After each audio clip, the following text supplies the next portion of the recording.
Good evening, everyone, and thank you for joining us for, Assemblymember Seawright's virtual Town Hall Tuesday.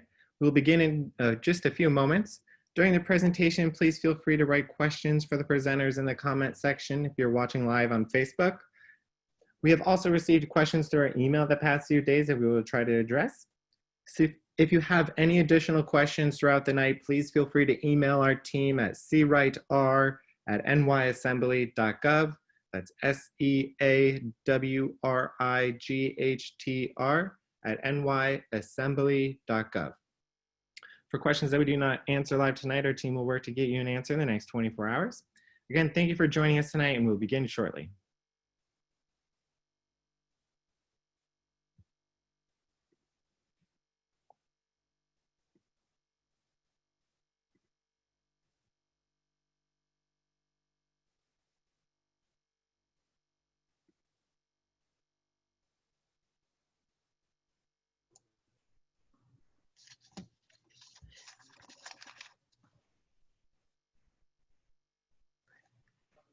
Well, good evening and welcome to all of you who are watching and listening to Town Hall Tuesday, a special community affairs program live streaming on Facebook Live.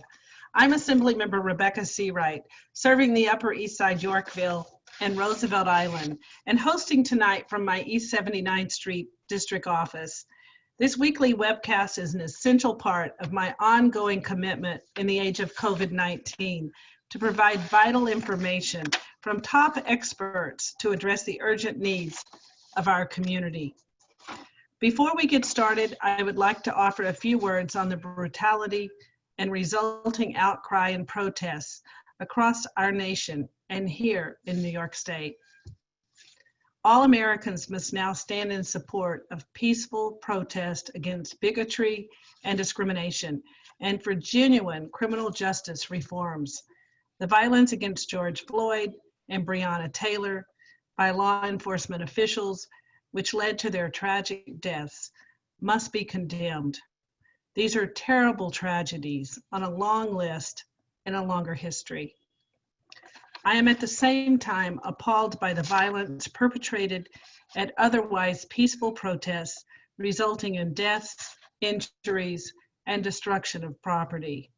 The Reverend Dr. Martin Luther King said that violence as a way of achieving racial justice is both impractical and immoral.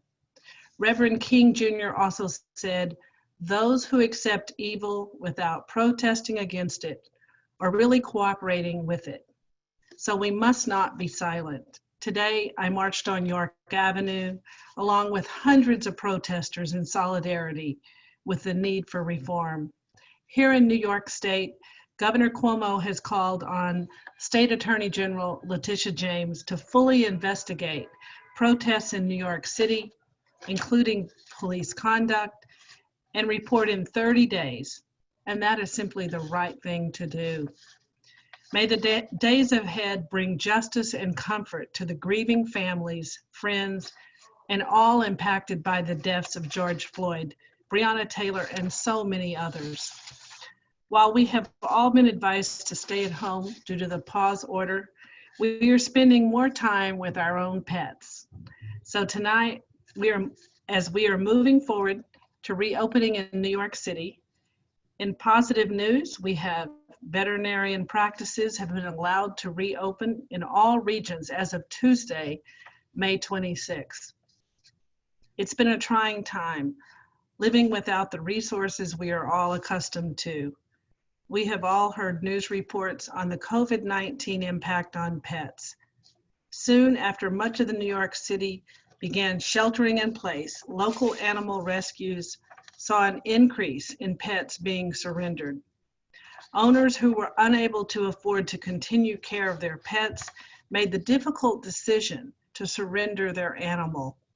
And I heard from senior citizen constituents who just simply couldn't keep up managing and handling and caring for their beloved pets.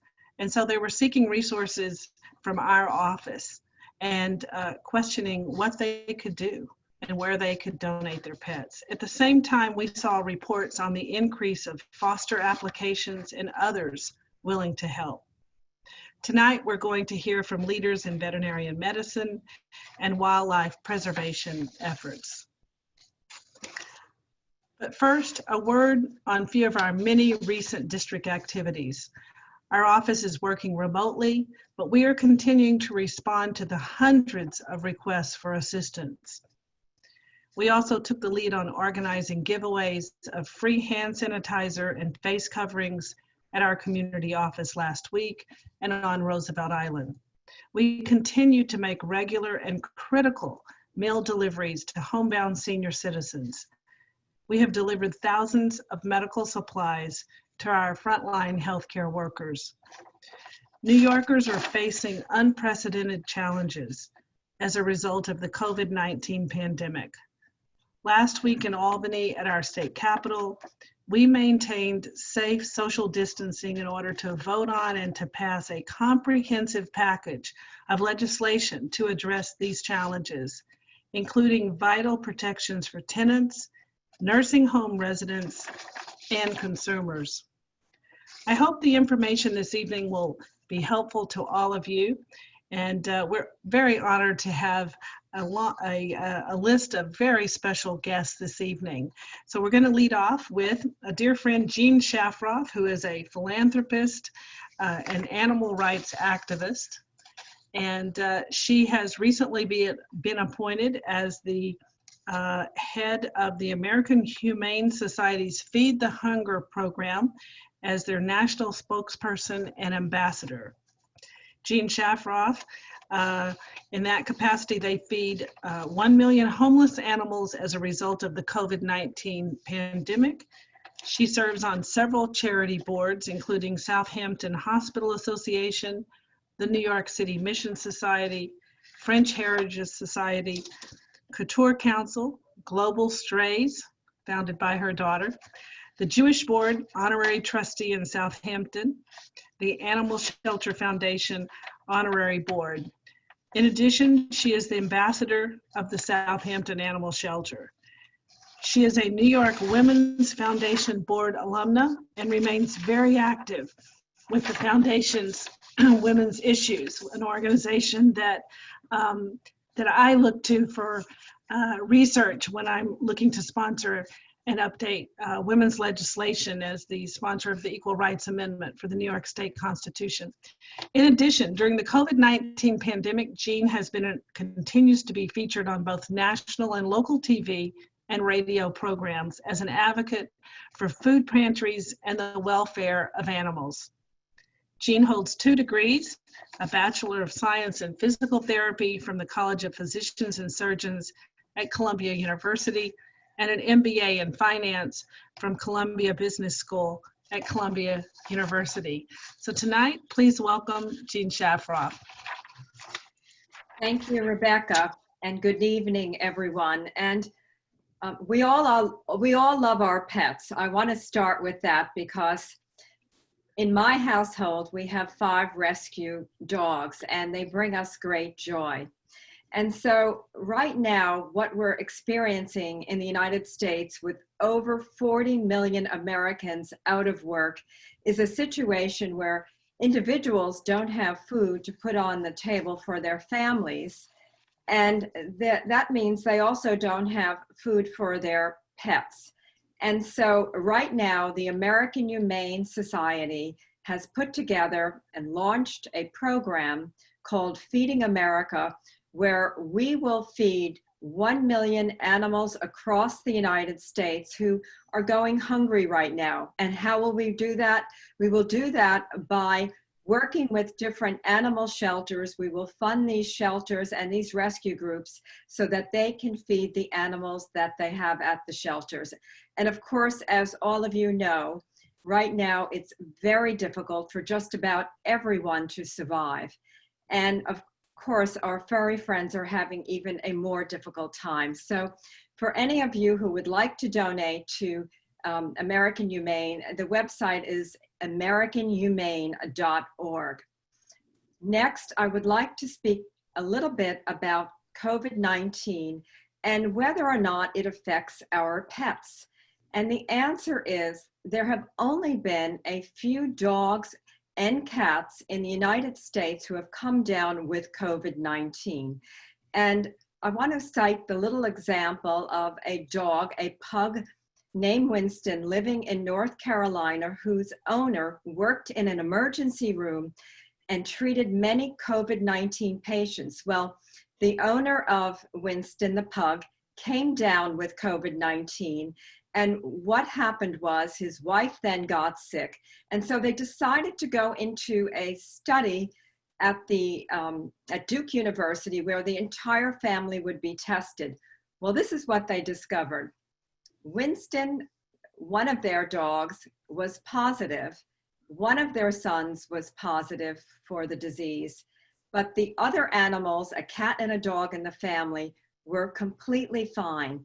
Now, the Center for Disease Control in the United States has come up with the following guidelines, because the likelihood of your pet coming down with COVID-19 is virtually almost non-existent. We've had over 1 million people in the United States come down with COVID-19, but only a handful of dogs and cats, and then about 8 or 9 lions and tigers at the Bronx Zoo. The likelihood of an animal or your pet giving you COVID-19 is almost impossible. There are no proven cases. That being said, the CDC, the Center for Disease Control, has come forth with the following guidelines so that when you take your dog out and you walk your dog, you socially distance your pet. You take your dog out on a leash always, and what you do is you keep your dog 6 feet away from any other dog or any other person. You do not have your dog wear a mask. The other thing they suggest is that you not take your dog to a dog park right now. So I think all of that is very easy to do. Next, if you have cats or a cat, you keep your cat at home. So these guidelines are very, very simple.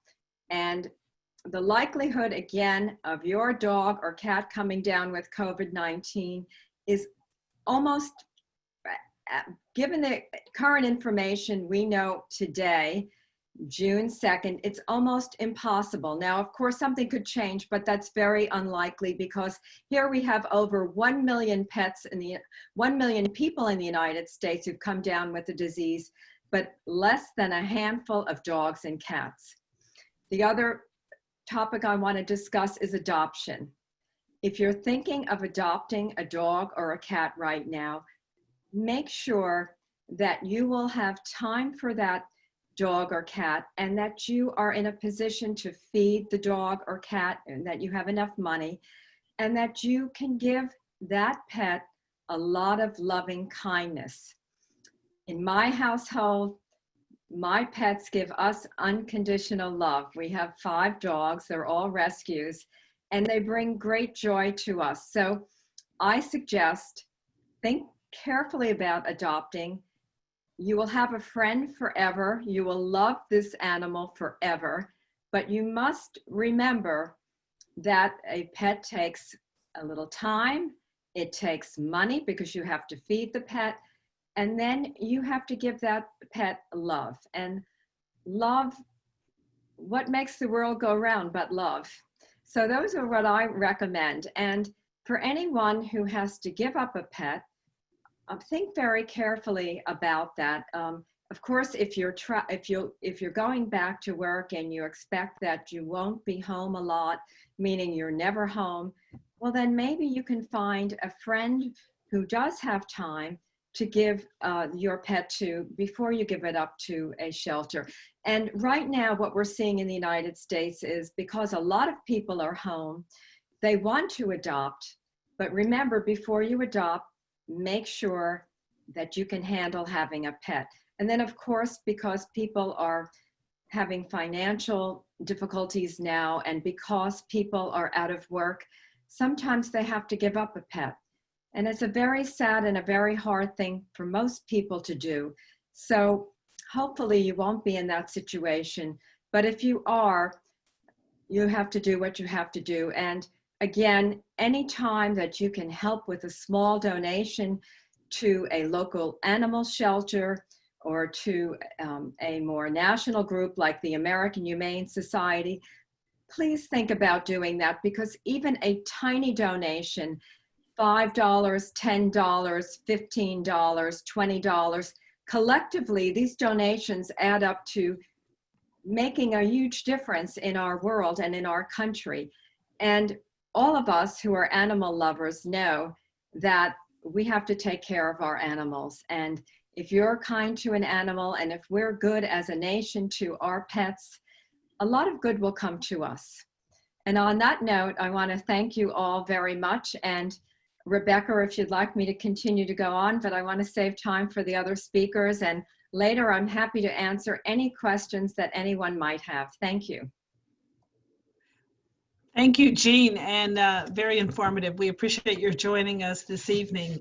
Our next speaker is Catherine Coyne. She is a seasoned healthcare executive and passionate animal advocate. Kate has served as president and CEO since 2010 of the Animal Medical Center. Under her leadership at the Animal Medical Center, AMC has more than doubled the number of patient visits each year to more than 56,000, making AMC the busiest veterinarian medical center in the nation. Kate's commitment to excellence in patient care and client satisfaction includes the opening of AMC's Cancer Institute, modeled after the most progressive, patient-centered human cancer centers. Over the last 10 years, Kate has also led vital work to foster critical board and donor relationships.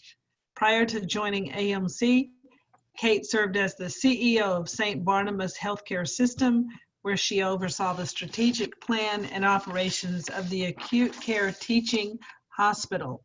She has also served as CEO of Union Hospital.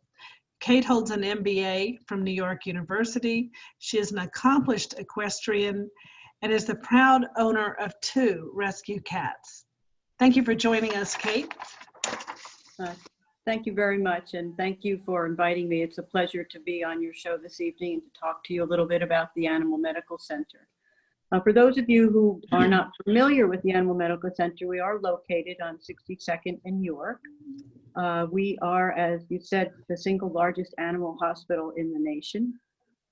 We were founded in 1910 by a woman named Ellen Prince Spire, who started the AMC as a clinic for pets in New York City whose owners could not afford care. We still live by that creed, and last year alone, we gave away about $3 million in charity care to those families who have pets that could not afford care. Today on staff, we have 100 full-time veterinarians. 43 of them are boarded in over 20 different specialties.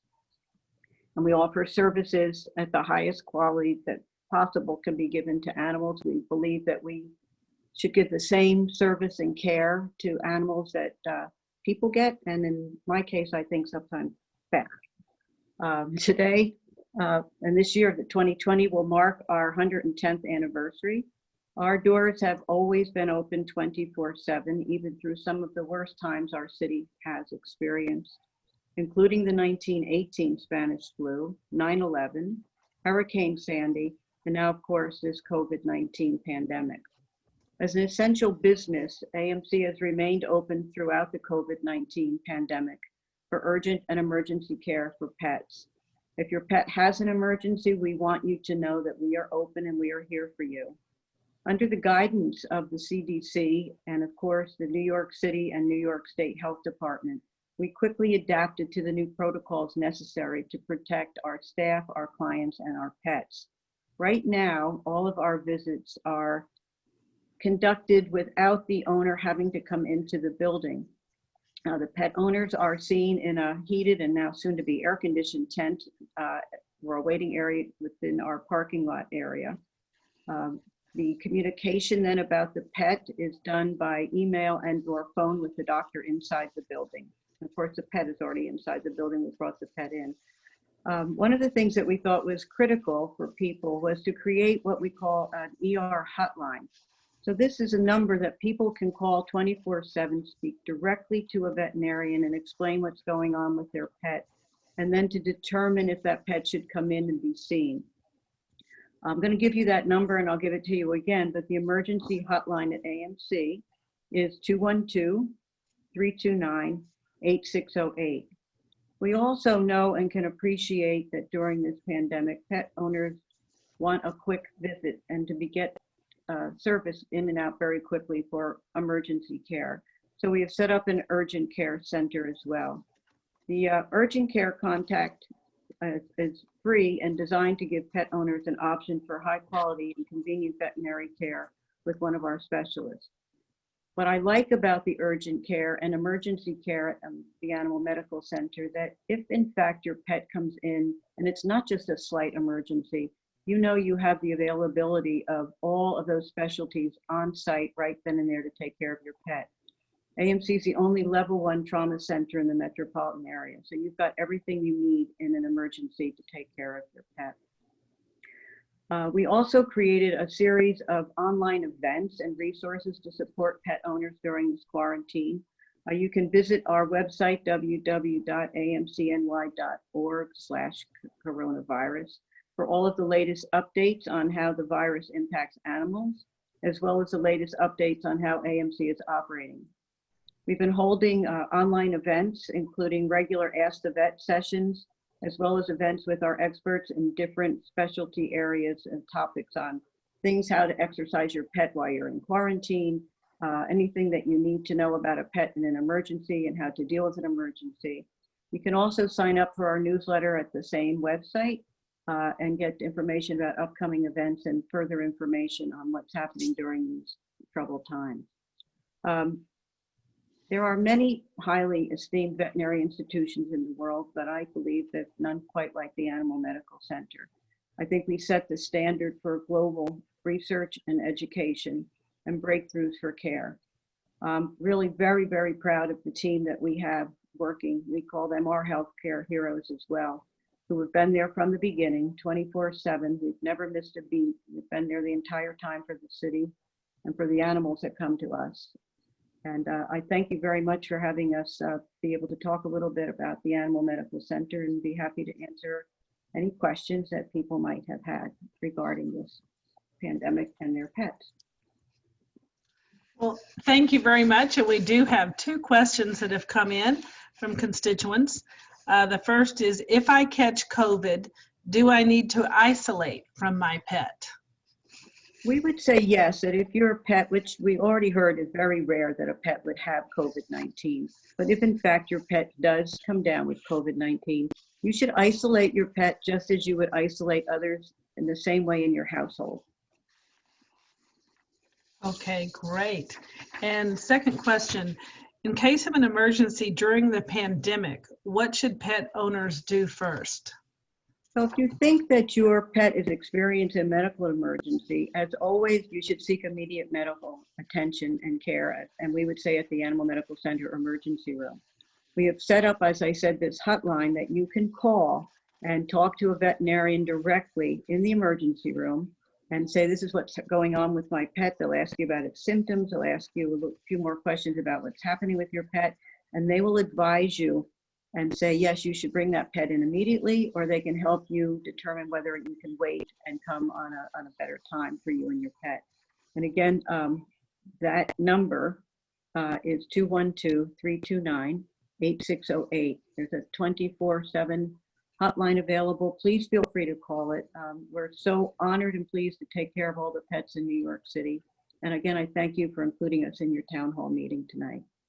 Well, thank you, Kate. And what is on your necklace there? Is that a fox? It is. I'm a fox fiend. I love fox. Ah, very nice, very nice. And I just want to thank you so much. And how many pets do you service annually at your hospital? Last year, at the end of 2019, we had over 56,000 visits to the hospital. And I think we'll get that same amount again this year. Terrific. Wow.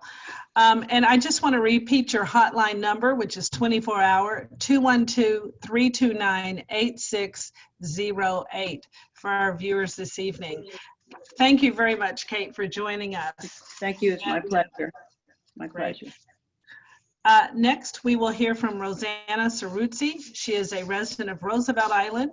Since 2000, she holds different leadership roles in her community. She is the president and founder of the Wildlife Freedom Foundation, WFF, a nonprofit 501c3 organization. And since 2014, she holds a biannually elected position as Common Council member of the Roosevelt Island RERA Residents Association. For the current term, 2018 and 2020, she is serving as an appointed chair of the Island Services Committee. She was born, raised, and educated in Italy. She is a former record and advertising executive and speaks 3 languages. As a copywriter, translator, and interpreter, worked in the multilingual communications industry and with many Fortune 500 companies. She currently teaches Italian language and literature at Hunter College CUNY in New York City. She attributes her great passion and interest and love for animals to her childhood in Italy when visiting her grandmother's farm. It was at that time that she became acquainted with all kinds of animals, and with the years, love grew stronger and led to her creation in 2015 of the Wildlife Foundation. For the purpose of protecting and conserving wildlife and caring for stray and abandoned cats in New York, primarily in her Roosevelt Island community, where I will be on Thursday delivering meals. Ceruzzi is a federal and New York State licensed wildlife animal rehabilitator. She has acquired the training and experience necessary to aid injured and distressed animals, feathered or not, so that they can be eventually returned to the wild. For several decades, she has worked tirelessly to protect animals and their habitats and to establish through educational programs the importance of protecting and preserving wild animal populations in urban areas. Her work in the community has gained visibility, and she has been featured in many national and local publications and TV shows, among them the New York Times, Chasing News, New York Post, Our Town, the Main Street Wire, Roosevelt Island, the Roosevelt Island Daily, and in several publications of CUNY and Columbia University. The WFF Cat Sanctuary, located inside South Point Park in Roosevelt Island, has also been reviewed as a must-see in New York City by the Culture Trip New York Guides and Tips. I honored her for her great work in our community with a Woman of Distinction Award in 2019. Please welcome Rosanna Ceruzzi.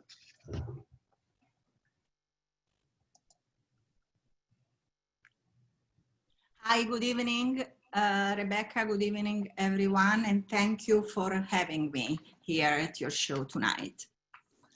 I would like to say a few words about the Wildlife Freedom Foundation. The Wildlife Freedom Foundation is a non-for-profit 501c3 organization, all volunteers based, and was founded in 2005. We have been doing a lot of work with the Wildlife Freedom Foundation, and the organization was formed to rescue pets and other animals and help to protect, preserve, and rehabilitate injured wildlife and to protect their habitats in New York City. As you mentioned already earlier, we have 3 cat sanctuaries on Roosevelt Island. We are registered shelter and animal rescue in the state of New York, Department of Agriculture and Market. And we take pride of the work that we do. We engage in public education activities to enhance compassion for all animals, and this is the work that we do daily.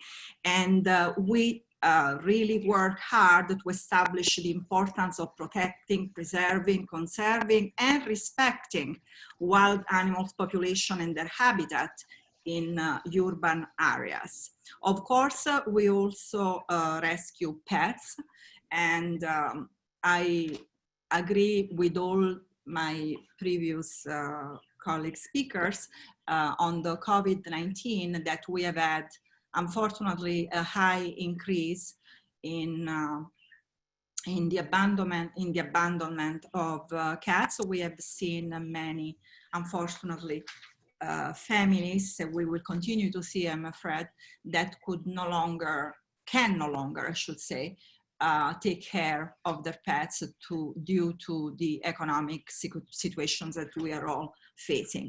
Anyway, the animals are always our primary core, and we advocate to prevent and end all forms of cruelty towards animals, of course.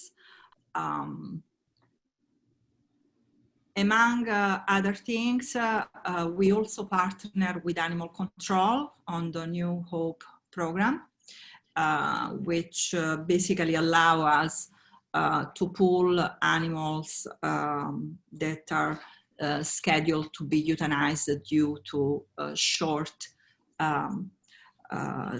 space in the very crowded shelters throughout New York City. So we have been rescuing a lot of animals also through this program, the New Hope program, and we are very happy to continue to cooperate with the Animal Care Control of New York City. I will be happy to take questions if they raise. Okay, great. Thank you. Thank you, Rosanna. So our first question from a constituent: what should I do if I find an injured animal in New York City? If you find an injured wild animal, you should immediately contact a licensed wildlife rehabilitator in your area. And the list of wildlife animal rehabilitators can be easily found on the DEC, Department of Environmental Conservation website, or also on the Humane Society website. There is a link for the rehabber. That is the thing to be done. Yes, I would like, just if you allow me, Rebecca, to say that many times unnecessary human intervention is what creates the end of the life of some animals. So like for instance, with little passerines or birds, starlings, sparrows, whatever it is, many times as a good Samaritans, many people feel the need to pick them up if they see them. Well, that is not a practice that should be done unless we really realize that the little animal is an orphan and the mother is nowhere around to be found, and then can be removed, and then contact immediately a wildlife animal rehabilitator. Okay, great. Our next question: I have seen people capturing pigeons in Manhattan. Why are they being collected? What should I do if I see this happening? Unfortunately, this is a very painful thing that has been going on for many, many years in Manhattan and other neighbors and other boroughs, rather. And the reason why these individuals are collecting these animals, in the experience that and among the investigations that we have been reading in the news and throughout the website of people dedicate their lives to the rescue of the pigeons.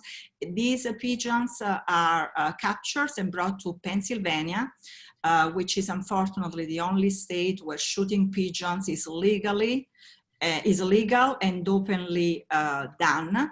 And in other cases, these poor animals are trapped, caged, and sold even to restaurants or to other activities, anyhow illegal, even in New York. What you should contact your law enforcement, the closest law enforcement.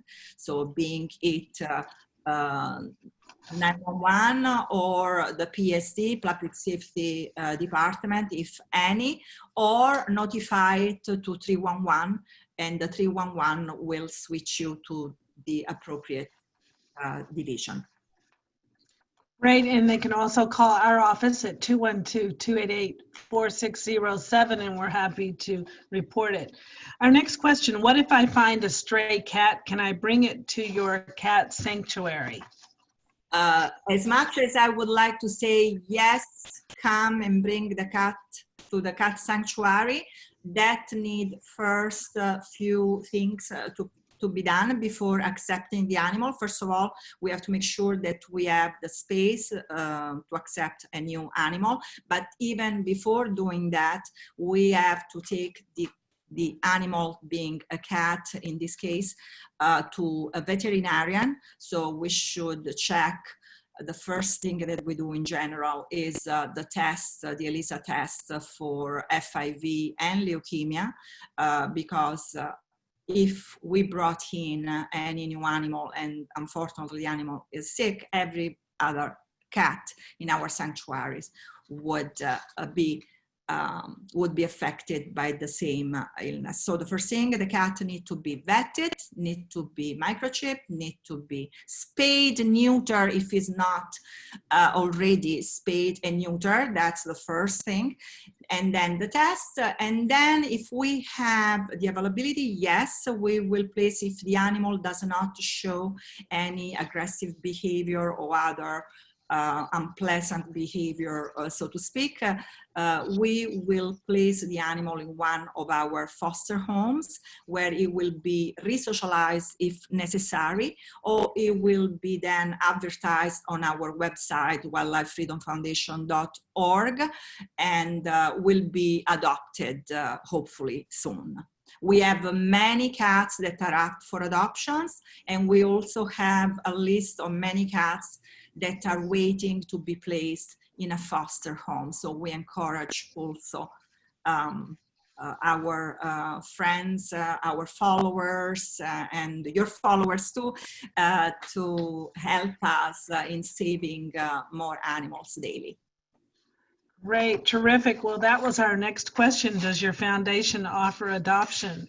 So thank you very much, Rosanna, for this very informative information this evening for our guests. And we're now going to move on to our final speaker. Manda Kalamian is the founder of the national nonprofit Cana Foundation. She is as well founder of the nationally considered a lifestyle brand of skincare wellness products. And she also has beehives. Manda owns the Rewilding Space, her 16-acre private horse farm in Long Island, where she holds educational and inspirational rewilding events. She is co-founder of the Seven Cedar Ranch Rewilding Retreat in Kansas, an immersive personal and team rewilding experience incorporating indigenous teachings. She's the co-founder of Saddle Pack, a federally registered political action committee committed to the humanitarian treatment of America's wild horses habitats. She is also the CEO of White Feather Productions, an independent production company dedicated to educate and share the message and mission of rewilding to save our horses, environment, and world using digital media, moving art. Please welcome Manda this evening. Assemblywoman, I just wanted to thank you for having me, and just to say what an honor it is to speak with all of these amazing animal advocates. So thank you. So I guess I'm a little bit more broad. The topic of our wild horses and our environments is a little bit, takes us outside perhaps the range of New York. I'm the president of Cana Foundation, a charity committed to wild horses and sustainability, a 501c3 organization. Like the others on our call, I am passionate about all animals, but I have had a particular focus on the preservation of wild horses on their native rangelands. In light of our current health crisis with the pandemic, there is nothing as important as our focus going forward on environmental issues and creating open spaces and biodiversity for our future's health and sustainability. For those of you that are unaware, there are currently 70,000 wild horses in government holding facilities. throughout the West. Our federal tax dollars, to the tune of over $100 million a year, are used to round them up and house these animals. There has been a large disparity as to how many wild horses are currently on the rangeland, and how the Bureau of Land Management is using our wild horses and using our lands. I am sponsoring at CANA original research with highly credentialed scientists at the American Museum of Natural History and the Center for Biodiversity and Conservation that will ultimately help to provide crucial information to affirm the long-held assumption by wild horse advocates that equids have been part of the Western landscape on the North American continent for thousands of years. Horses are not an invasive species, as they have been labeled, but actually are a native species and a keystone actor in the grasslands and sagebrush ecosystems in the West. Wild horses, rather than being a threat to these systems, can play an integral role in restoring grasslands and can help in creating novel ecosystems. Our work supports an expansion of their range, or rewilding, as it's known. Last year, CANA was able to achieve groundbreaking rewilding language for managing America's wild horses in the FY 2020 appropriations bill. When we protect the horses, we protect our public and privately held lands. We can then protect our health through these open spaces and novel ecosystems. We can create socioeconomic opportunities, and we can assure that this keystone species in these ecosystems exerts its beneficial impacts. The horse, at any cost, has been an integral component in building our global civilization and deserves the respect and admiration that it has given us in helping us to be the people we are today, and the cities and towns and communities that were built on the back of a horse. And that is what I have to say about that.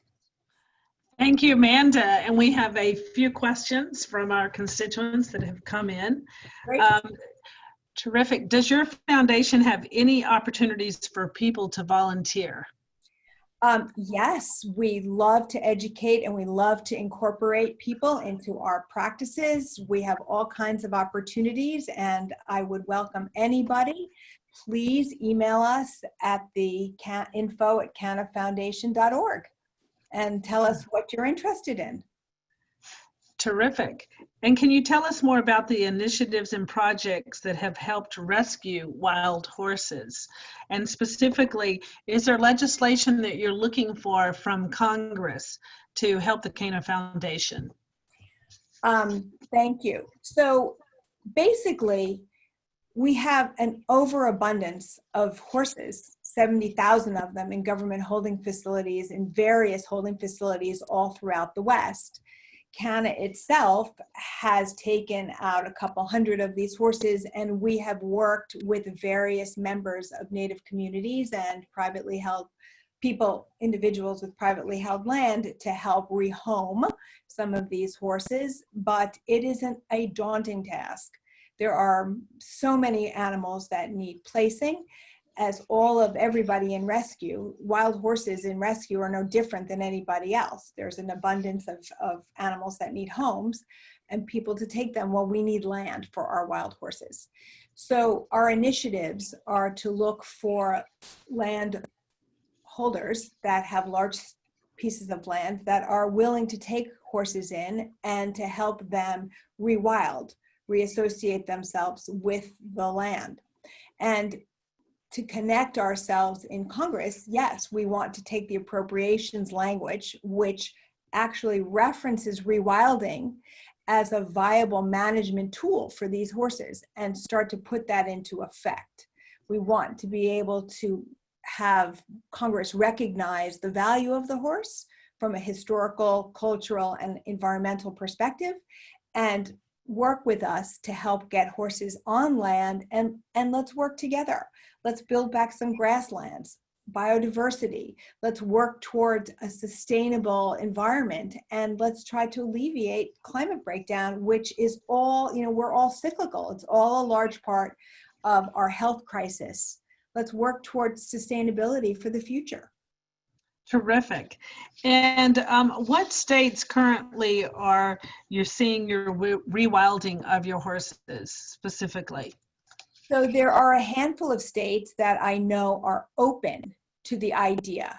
We have to remember rewilding is very new here in the States. In Europe, they have been working this way for over 50 years.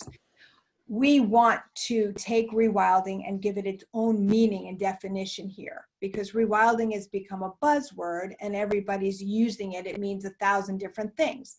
We're putting science behind our rewilding to back up what it actually is and what it can do and what it means. And there are certain places like Oregon is an interesting place, Colorado, I know the Dakotas. So we're looking to see which states and which congressional leaders are interested in our work, as everybody should be and ultimately will be when they see the benefits of long-term building these novel ecosystems. And I just want to say, the horses sort of have always led the way, and they are doing that for us in this moment, because being able to have land for horses will open up opportunities for all other animals, right? And perhaps some protective legislative work for other animals that could be a part of these novel ecosystems in building back some of these biodiversity. And do you have partnerships with any of our Native American Indians on this land where you rewild horses? So I have worked with, I've worked with some people in the Navajo Nation. I have worked with some Lakota people, and we are very, it's a focus of for us, building our relationships with Native communities so that we can work with them. They have lots of land. They are, a passion of mine, as they are the original stewards of this land. They understand the sustainability, how nature works, and how to respect nature. So we feel that building bridges and working with Native communities that have land will help horses find a place. We can help rewild their lands and then build some sustainability into their communities, helping to build them back. And I just would like to say, if that's all right, we have an initiative right now at Canna Foundation. We are raising money. I have a GoFundMe up to help these Native communities with masks. They are in a terrible state right now, and they are hit so hard by this COVID-19. And we cannot lose our Native elders and our Native people. They like our wild horses, have history and understanding that cannot be lost. We must preserve, and they are in a terrible, terrible way. So I ask everybody, it's not just here. The COVID-19 has hit everybody in every corner, as I'm sure everybody knows. They need masks, they need supplies, they need food. So please remember, they are Americans, just like we are. Absolutely. Well, thank you, Amanda, very much. And just recite for us again where our viewers tonight can reach your foundation. Yes, please. I'm looking forward to hearing from everybody and anybody at info@cannafoundation.org. Terrific. Great. Thank you very much. And now for our closing remarks, a final word for this evening. My storefront office on East 79th Street is temporarily closed, but still our dedicated staff has been responding to all of the hundreds of questions and concerns of our constituents via emails, phone calls, and social media. Many of you have seen my comprehensive email blast with a particular focus on our community of the Upper East Side and Roosevelt Island. There are many ways to stay connected. Check out my Twitter account at C. Wright for New York, or call our office at 212-288-4607.